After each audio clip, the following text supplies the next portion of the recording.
a grandmother type age, and she's looking after the little boy, and obviously he's very, very sad, and she decides to tell him stories to give him strength, and the stories that she's choosing to tell is about the Lady of Heaven, named Lady Fatima. Now, the story that she talked about was Muhammad's first trip to the, oh gosh, see, I'm not going I'm forgetting the names of the cities and all that stuff right now, but this was basically in the beginnings of Islam and stuff like that. So people are looking at them crazy, but they definitely have their devout followers, you know what I'm saying? And he is considered a prophet by basically all of them and stuff like that. But people are concerned, and obviously greedy people are trying to take the power for themselves. And for good or for bad, that's to be expected. And when you don't have someone of an equal status and stature as Muhammad, who's in the forefront ready to take the reins as soon as Muhammad's out the picture, then basically what kind of position are you left in, and what can you really do? Now, the problem is that the downfall starts happening even when Muhammad's around, right? Because he's given all of these instructions as to how they're going to go, and they're going to claim this place, and they're going to basically make it their area to worship, and also invite people of all faiths. It doesn't matter what religion you're practicing or whatnot, you're going to be allowed in the city to practice what you believe in. It doesn't matter what you look like, where you're from, none of that, all that stuff. So it sounds amazing. It sounds like, well, honestly, like a paradise. Like, who wouldn't want to go live in a place like that, especially when religious freedoms and persecution is running rampant back then, as it is in a lot of places nowadays.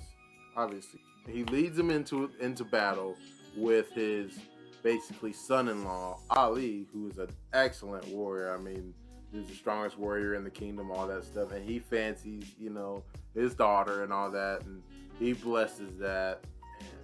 They go on to have a family, and it's going to be, the household of Muhammad. So this is going to be the inheritors of what he has built up to this point after he's gone. So a battle ensues, and it's a crazy battle, but they're vastly outnumbered, and with Muhammad's assistance and Ali lead the charge, they take the W. But this is where it's like, you got to understand, just because you win one little battle, that doesn't mean that you've won the war, and the people they're fighting against take advantage of that when Muhammad's people, the archers in particular, get greedy and go down and start trying to loot the bodies of the people that they thought that they had just run off, because they thought that they won fair and square, and it was so easy. When Muhammad literally had told them before the battle, no matter what happens, no matter what it looks like, don't come off that hill, because if you do, bad things are going to happen. So just stay on the hill no matter what. I'm sure they would have come to get them when it was ready and when they were time, when the battle was fully secured. But no, obviously, they get greedy. They go and try and loot. And what happens?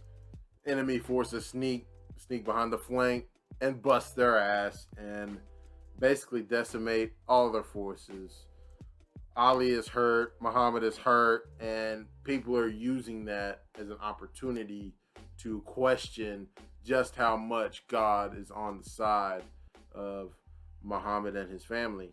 Now, Muhammad's been making it clear over and over that he wants Ali to take over for him when he's, passed on and whatnot. And obviously, since he's blessed the union between him and Fatima, then it's going to work out.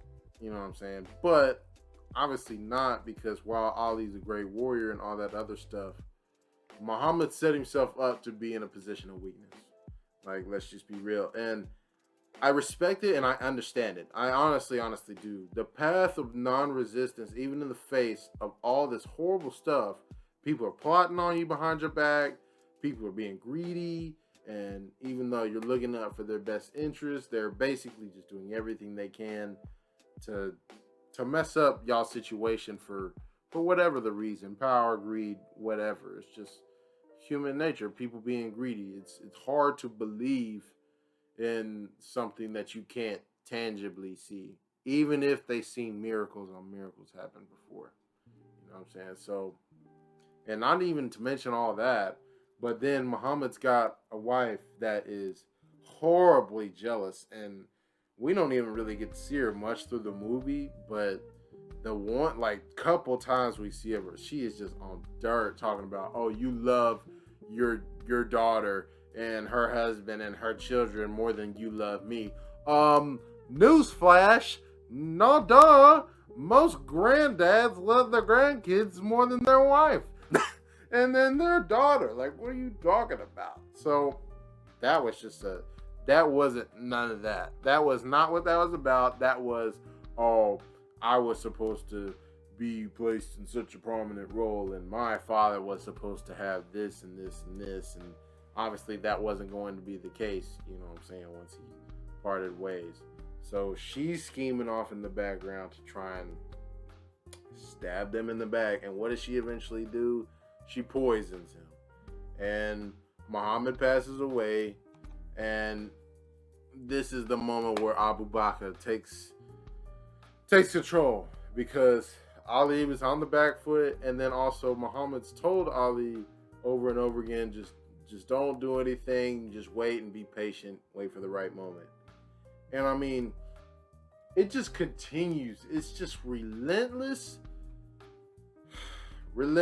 greed, relentless just spite, like, for all the good that they had done, those people, and then what Abu Bakr like turns into, because he starts off and you don't think that he's that bad of a dude, because like when they're first starting to talk about who should take over for Muhammad, after it was first announced that Ali was going to take over, you know, obviously there was discussion and people were outraged somewhat because they didn't think that Ali was going to be the greatest leader for whatever reason. I don't know, but Abu Bakr starts taking that opportunity to grasp power for himself, and you just see him slowly fall into it more and more, to where it gets to a point where he's gonna take any action he feels is necessary to hold on to what he's got, or what he stole, more is what we should more likely say.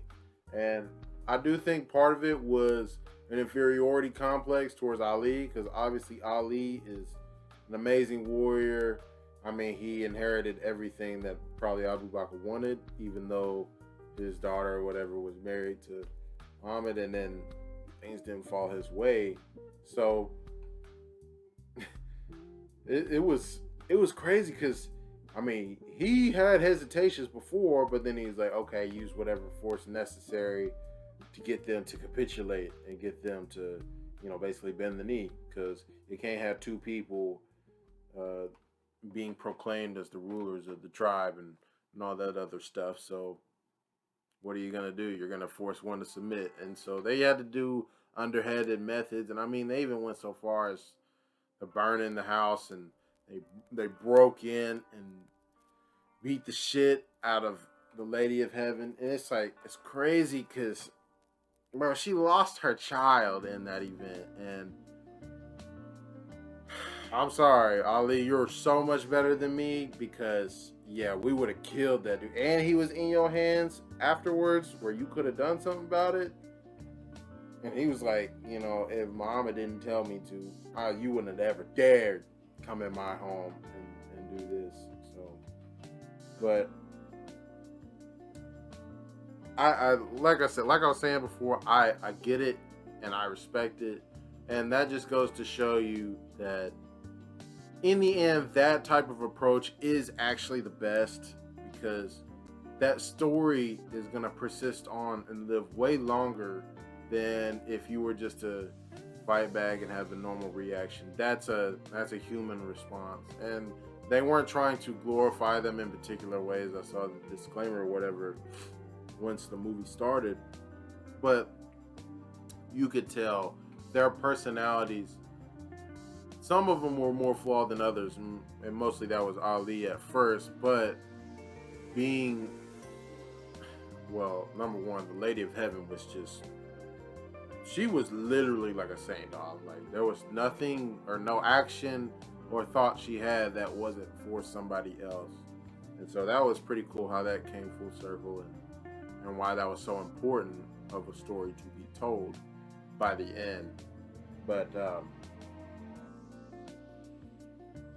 yeah, like I was saying, this is an important movie to be told in terms of the history, because like over here in America, we don't know the minute details of how the birth of Islam kind of took place, and obviously that's not the whole of it, but it seems like a very integral part, and obviously stuff is still playing out today that mirrors what was taking place back then, because like I said, we're getting told the story through this little boy who's a survivor of a terrorist attack, and honestly, it's a not like his mother dies for really no reason at all, because they go to the market on some regular stuff, and all is good or whatever, and then all of a sudden a dude rose up talking about, oh, you look like a strong young boy, and like, keep in mind, bro, he's like,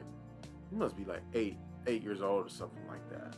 And he rose up and talking about, oh, you strong boy, you gonna grow up, you gonna come fight for us one day and come help usher in the caliphate. And it's like, yo, like a couple more years, dude is like 8 years old, but that's the reality of it. And a lot of the times it's like similar to how gang members initiate really young kids over here in America in a similar fashion. Now, obviously, I think what's going on over there is obviously to a way worse extent than what's happening here, but it's the only thing I can kind of relate it to, so that's why I compare it to that. But it was pretty crazy, bro, to see that just play out. And then, like, obviously his mother gets very protective over him, and he doesn't seem to make a big deal out of it or whatever, but he definitely takes notice. And then same day he comes back and busts down the door for absolutely no reasons, just starts beating the shit out of his mom, and then shoots her in the head because she happened to have some scriptures and stuff like that she wasn't supposed to have. And on top of being, I guess, disrespectful to him and not wanting to provide soldiers for the cause, she's a heretic also. So not being able to practice your faith and being forced to submit to a power that goes against what you stand for, direct parallel to what's going on back in the day. And then I have to highlight that one line that Abu Bakr said. He's like, well, I can't say it, I can't remember it exactly, but to paraphrase, he was like, it doesn't matter. I will come and I will burn your lands down to the ground. I will take your women, make them my slaves. Like, he was going hard. Like, you thought that he was a decent dude, and he started off here, and the descent never stopped, bro. And it went worse and worse as the movie progressed. You know what I'm saying? And in the end, the household of Muhammad, of the Prophet, passed away after some time. I'm not sure what happened with the children and stuff like that, but Ali and the Lady of Heaven passed on, stuff like that, due to a variety of events. But just the base message of standing up in the face of just the unthinkable amounts of fear that you could be having for being persecuted and put down and put in a place where you don't feel like you have an option of fighting back is very, very powerful. And yeah, obviously it's a direct one-to-one comparison for the boy, and I'm not gonna say he had the best acting performance, but he did solid. He did okay or whatever, because it's the names of his mother and then the Lady of Heaven, where obviously she was named in the namesake of the Lady of Heaven, so it hits harder for him. And the grandmother didn't know, but I think it just resonates that much more that she didn't know, and she happened to tell the perfect story that he kind of needed at that point to obviously be able to help him move on and help him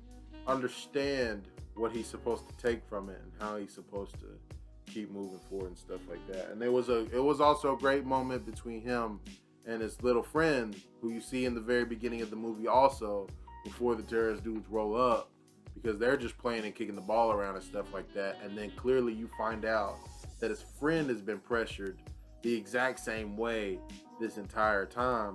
And he comes and he was about to blow up the temple that little Nate was at, you know what I'm saying? So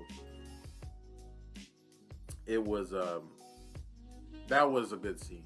I'll say that. That was a really good scene because you felt that. You felt that pressure on that kid where it was like, oh, you gotta do this to prove yourself and all that other stuff. He had clearly been dragged into it because obviously not, but just earlier in the movie, and they haven't changed the age. It's not like the time is passing years and years.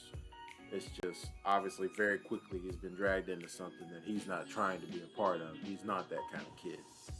But yeah, so decent movie. That obviously, like, they didn't have the highest budget, but I do think that they did well for what they had. I think it was directed well. The way they bounced back and forth between the past and the present was pretty cool. I didn't feel like it was lingering too much in the present time, which was good after a while, because it's like, okay, yeah, we start here in the present, but once we get back to the meat of the story, I want to stay there, you know what I'm saying, and really catch this whole narrative from start to finish. So we ended up doing that. It worked out pretty well, and yeah, like I said, pretty well directed, decent movie. I would watch it again, but for the most part, I was just really intrigued to see the history and all the parallels of what was happening, stuff like that, and how they were speaking about a dark period that would extend for years to come and has lasted all this time. And obviously, the similar things are still happening, but the message is obviously if you live your life trying to help others whenever you can, then there's nothing to regret. And then also that the teachings of the prophet and whatnot will ultimately lead to the proper solution if you go back and listen to what he was actually trying to do in the first place, because that's the real solution that I think everyone is trying to search for, that we can all live together no matter what you believe in. So dope message, pretty good movie, and I'll definitely want to watch it again. But let me know what you thought about The Lady of Heaven. I know I was rambling because it's hard to pick where to go with that one, but it's a heavy movie, you know what I'm saying? A lot of messages and themes to peel out of that one. So definitely give it a watch if you get a chance, you know what I'm saying? I'm not saying it's theater worthy, because it's really not. It's really not. But if you happen to go see it in the movie theaters, I don't think you'll regret it either. So that's gonna do it for me. Please like and subscribe